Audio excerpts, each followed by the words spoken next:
It sounds like I'm starting to get why you're such an amazing lady, because your mom seems like she's pretty awesome. But anyways, Lisa, do you have anything else to add to the topic?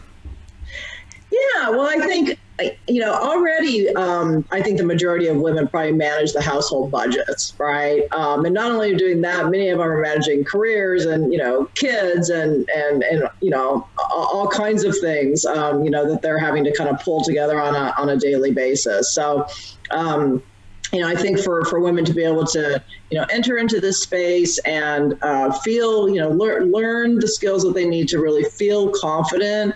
They're already in a place right now where it's taken a lot of skill, right, to do what they're doing on a daily basis. So I think, again, this is just a natural, progression. And right now, maybe a lot of people don't know this, but one of the hottest managers, like fund managers on Wall Street right now, is actually a female, and I hear her quoted all the time. So this is, it's something that's absolutely doable. I think it was mentioned earlier that, sometimes it can just maybe be in your own head. I know my mom used to say all the time, we don't do math. We leave math to other people. I have no idea why she used to say that, right? I mean, we do math all the time. But it's just, some of this is generational, right? And it's kind of been, been taught through the years, and we need to unteach that. But we certainly have the wherewithal to do that. I love math. I almost majored in math, so we do math all the time. And you don't have to major in math in order to do trading and investing. I don't believe that either, but math is awesome. Right, math is awesome. Math makes the world go round. Absolutely. So what's interesting is that we can take some notes here from the younger generation, which is that, they're actually investing a lot sooner than those they're senior. And I want to ask Diana to talk on this subject, because I know it's something that you're very interested in. So what do you have to say about these millennials here? Well, and I think it's really interesting that you frame it that way. And I think that we do have to look at generations. And like Lisa was saying, what did previous generations do, and how is that changing and adjusting? And, back to my amazing mother, she was of the greatest generation, right? She came through World War II and the Depression. And so she was a saver. She was just about saving, even though she worked for a savings and loan. They ended up doing too well, but she was that saver, and I think that's that generation's mindset, right? They wanted to have the money in the mattress so that they could do what they needed to do with it when they did, because they saw what happened if you put it into the markets. And then you move into baby boomers, and I'm at the end of the baby boomer generation, but I mean, money was fast and hot in the 80s. And so you have to take that context into consideration. And I know that I have two millennials. I have a 31-year-old and a 33-year-old, and they saw their parents come through the Great Recession, right? Some of them maybe struggled through college because their parents had thought that they were set up for them, and then they weren't. And they saw that happen, and they saw that struggle and what could happen. And I think that they have said, you know what?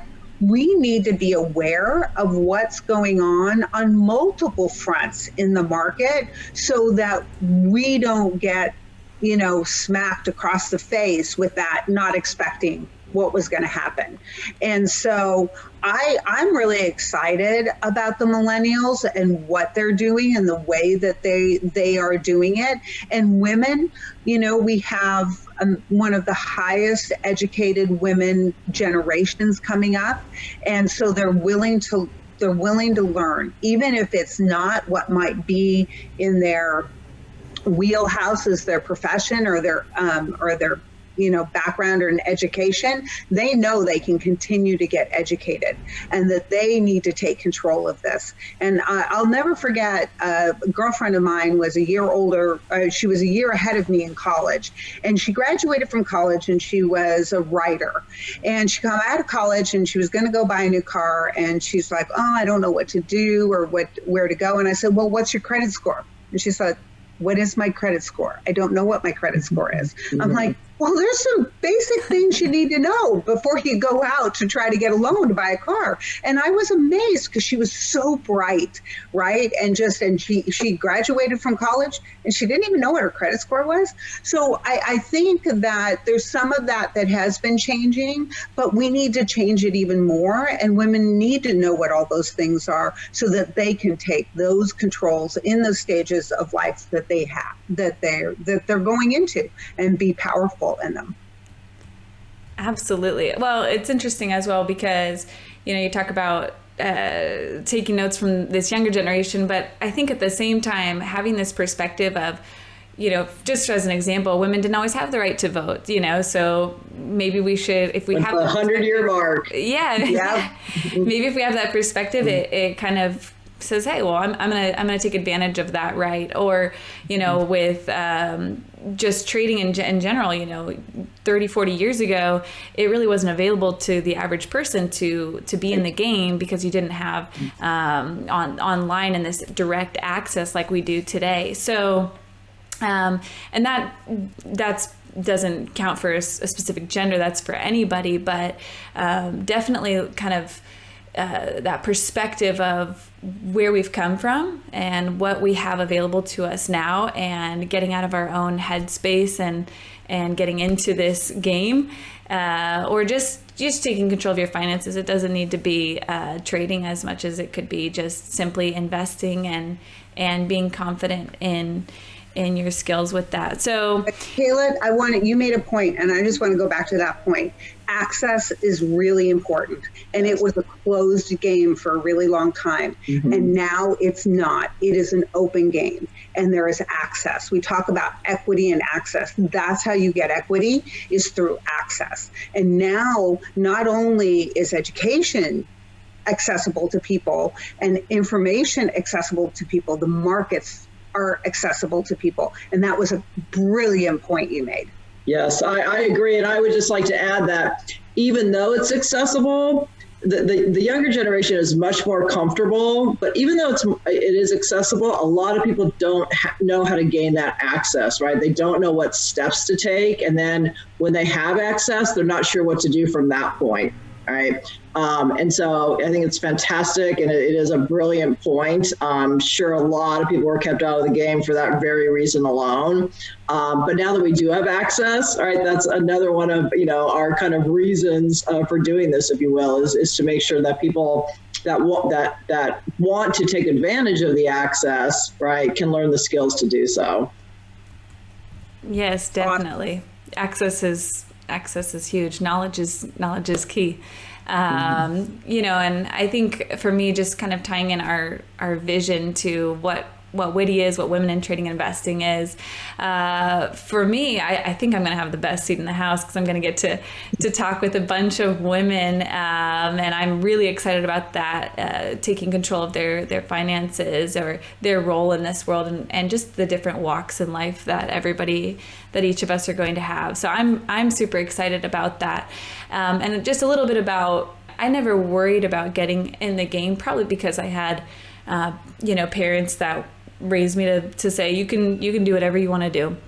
And so I'm really fortunate with that, but I do realize that not a lot of women have that. And so I also think that my mentors, as I mentioned earlier, have been men, and men are really the first ones to say most of the time that women make the best traders and investors. So I'm excited to really encourage people in their journey, just by even hearing other people's stories, and kind of getting excited and getting more confident about taking control of their finances. So closing thoughts, Lisa, on WITI conversations and on the Women in Trading and Investing group and your vision here. Yeah, absolutely. Well, thank you again, Kayla, for having us on the show with you today. It's fun to be a part of the inaugural WITI conversations and the launch of all of this. But I think I'd like to close by saying when I remember when I first bought or when I bought my first stock, and it was very exciting and very empowering, right? And it wasn't necessarily about making money. It was about learning something new. And it was about being able to participate in a conversation that previously I wasn't able to participate in. And it's really a journey to self-growth, right, as much as anything. And so from my perspective, I mean, that's what we're here to do, right? We're here to empower women and help women grow in a multitude of ways. And this is certainly a whole new field, I think, for a lot of women, right? That's really going to, open their eyes. We talk a lot about understanding and learning how the markets really work. When I started to learn how the markets really worked, I was just amazed. My personal feeling was like everyone, not just women, but everyone, right, should have this basic information. So, just excited to be here, and I hope your viewers will join us on the journey, and we look forward to maybe talking with you again sometime. Absolutely. I would love that anytime. Diana, I'm going to go to you now. Your closing thoughts here on WITI Conversations and on the Women in Trading Investing group. It is really exciting. And, my background is in real estate. And so I bought my first property when I was in college by having mentors that helped me realize I could do it and how that game was played and kind of walked me through that. And so, but I didn't have a lot of background in understanding the markets and what to do with my investments and what to do with my retirement accounts. And I just kind of let them sit there and didn't realize that I had that opportunity to learn how to manage them. Just as I managed my real estate investing, I could manage my my investments in the market. And so to me, I want people to feel that empowered, that when I learned that. And also I want women to also understand that they're at different stages in their lives, they need different things. And it was really nice because a fellow colleague came up to me the other day, and she's in her mid to late 50s, and she was going to buy her very first house. She'd never bought a house. And so she said, Diana, do you mind? Do you have a little time so I can just ask some questions? I'm so comfortable with you. And I think that's really also what we want to get people, is to that level that they know that this is a place, a safe place where they can ask those questions and get that information to really empower them to that next step, whatever that may be, whether it's investing or trading or real estate investing or just managing their money. And so I think this is an amazing opportunity. And Kayla, I'm so grateful to you. And Lisa, I'm so grateful to you for your leadership and for you asking me to be part of it. And so we're about to have a lot of fun. Yeah, we are. We're about to have a lot of fun. I'm just sitting here thinking, man, if this is our inaugural show, what a great introduction for everybody who's going to be joining these WITI conversations and taking a part of the Women in Trading Investing group in general, to kind of meet the co-creators and meeting you both.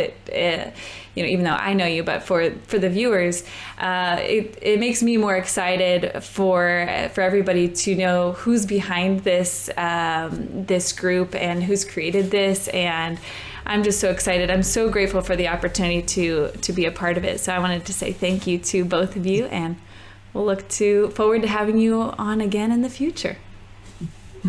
Thank you, Kayla. Thanks, Kayla.